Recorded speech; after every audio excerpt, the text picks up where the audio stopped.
Bonjour à tous, je suis très heureuse d'ouvrir aujourd'hui ce webinaire L'expérimentation au service de la forêt de demain, qui valorise notamment les résultats du projet Espérance que le ministère a retenu et accompagné financièrement dans le cadre de l'appel à projet Innovation et investissement pour l'amont forestier de fin 2016.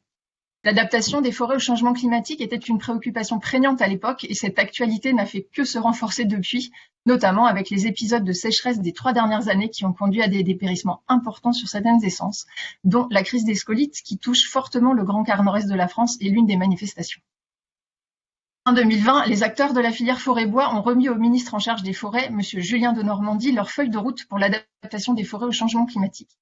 Les priorités portent notamment sur le renforcement de la coopération scientifique et des connaissances pour l'adaptation des forêts et de la filière forêt-bois au changement climatique et la diffusion de ces connaissances.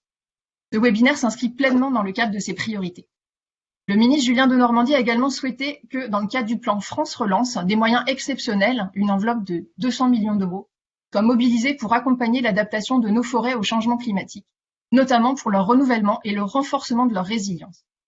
Ces moyens sont également mobilisés pour préparer les ressources génétiques futures avec des investissements importants dans les vergers à graines de l'État. Il n'existe pas de recette miracle unique pour rendre résilient nos peuplements et que beaucoup de questions subsistent, il est important d'agir dès aujourd'hui. C'est l'un des messages forts de cette feuille de route. Pour permettre cette action, il est essentiel que les connaissances acquises soient largement diffusées.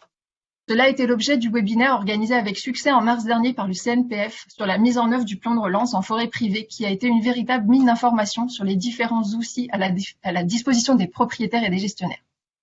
C'est également un des objectifs de ce webinaire qui va mettre en lumière les résultats du projet Espérance, notamment pour ce qui concerne la définition des zones forestières à enjeux climatiques, l'identification des essences intéressantes à évaluer, la définition des protocoles environnementaux, sans oublier les apports logistiques pour les graines et plants. Je ne cherche pas à être exhaustive, les intervenants de cette matinée en parlent bien mieux que moi. Ce projet met ainsi en évidence l'apport des réseaux d'expérimentation et les approches participatives et multipartenariales pour préparer la forêt de demain.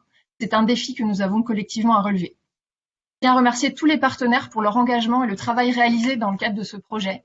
Je remercie également l'équipe du RMT à Force pour leur mobilisation et l'organisation de ce webinaire auquel ils ont apporté un soin tout particulier.